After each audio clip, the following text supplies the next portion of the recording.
Hai, salam dan bahagia Bapak Ibu guru hebat. Kali ini saya akan menyampaikan koneksi antar materi modul 2.2 tentang pendidikan sosial dan emosional. Ada dua pertanyaan pemantik. Yang pertama, apa kesimpulan tentang perubahan pengetahuan, keterampilan, sikap sebagai pemimpin pembelajaran setelah mempelajari pembelajaran sosial dan emosional?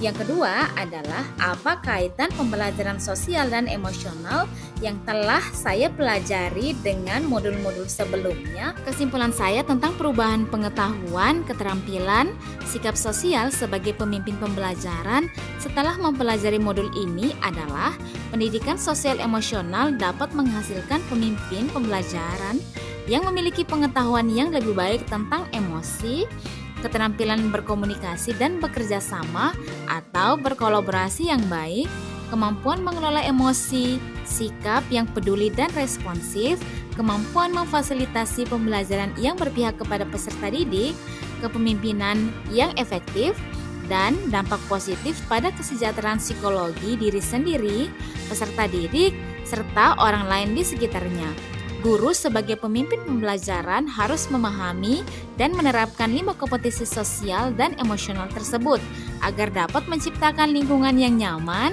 dan menyenangkan bagi peserta didik, juga menciptakan karakter peserta didik yang luhur sehingga terjadi perubahan positif peserta didik baik secara pengetahuan, keterampilan, dan sikap sosial. Keterkaitan antara modul 1.1 dan modul 2.2 adalah dengan pembelajaran sosial emosional, guru dapat menciptakan well-being dalam ekosistem pendidikan di sekolah sehingga menciptakan kondisi yang nyaman, sehat, dan bahagia. Hal ini sejalan dengan pemikiran Ki Hajar Dewantara, yakni menuntun kodrat anak agar mencapai keselamatan yang setinggi-tingginya sehingga anak akan senang dan semangat dalam proses belajarnya. Selanjutnya, keterkaitan modul 1.2 dan modul 2.2.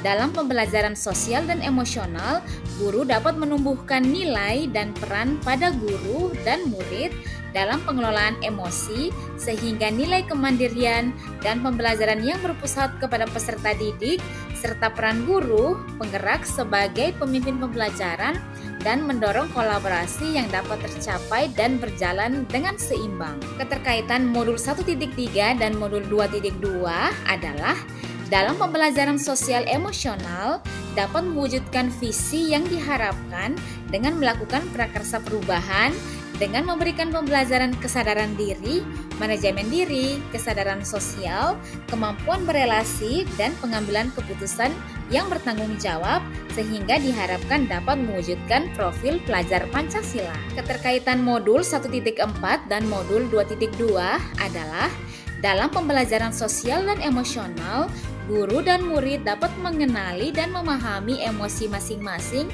sehingga mampu mengontrol diri dan dapat menciptakan suasana yang menyenangkan, aman, dan nyaman yang berpengaruh dalam penerapan budaya positif baik berupa disiplin positif maupun keyakinan kelas dengan sebaik mungkin. Keterkaitan modul 2.1 dan modul 2.2 adalah dalam pembelajaran sosial emosional, guru dapat melakukan pembelajaran dengan mengidentifikasi perasaan dan emosi. Hal ini sejalan dengan pembelajaran berdiferensiasi yang memetakan kebutuhan murid, diantaranya kesiapan peserta didik, minat dan profil belajar peserta didik dengan menggunakan strategi berdiferensiasi konten, proses, dan produk sehingga pembelajaran dapat dilaksanakan sesuai dengan kebutuhan peserta didik agar pembelajaran semakin menyenangkan dan dapat mewujudkan merdeka belajar.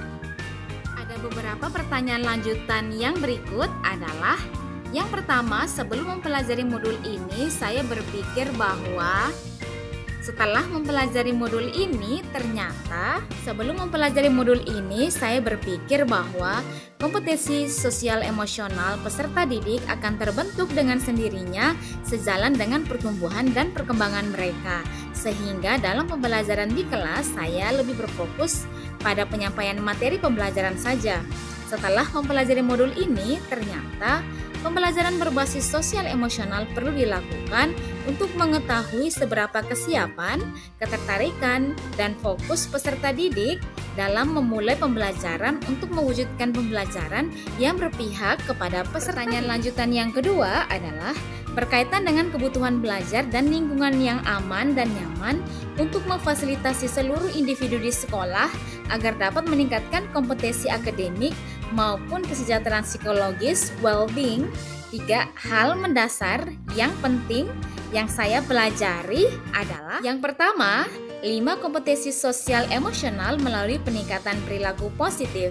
Yang kedua, kesadaran penuh atau mindfulness sebagai dasar penguatan kompetensi sosial emosional. Yang ketiga, pengintegrasian KSE di kelas maupun di lingkungan sekolah. Pertanyaan lanjutan yang ketiga adalah berkaitan dengan nomor 2, perubahan yang akan saya terapkan di sekolah dan di kelas bagi murid-murid dan rekan sejawat adalah bagi peserta didik saya akan memberikan pengalaman belajar yang menumbuhkan dan mengembangkan kompetensi sosial emosional dengan mengintegrasikannya ke dalam kegiatan ekstrakurikuler, intrakurikuler, dan kokurikuler agar tercapai kesejahteraan baik secara akademik, non-akademik, dan psikologis. Yang kedua, bagi rekan sejawat, saya akan berupaya konsisten untuk menjadi rekan yang baik, menjadi teladan, dan menjalin komunikasi dan kolaborasi yang baik. Nah, itu dia koneksi antar materi modul 2.2 tentang pembelajaran sosial dan emosional. Terima kasih, salam dan bahagia.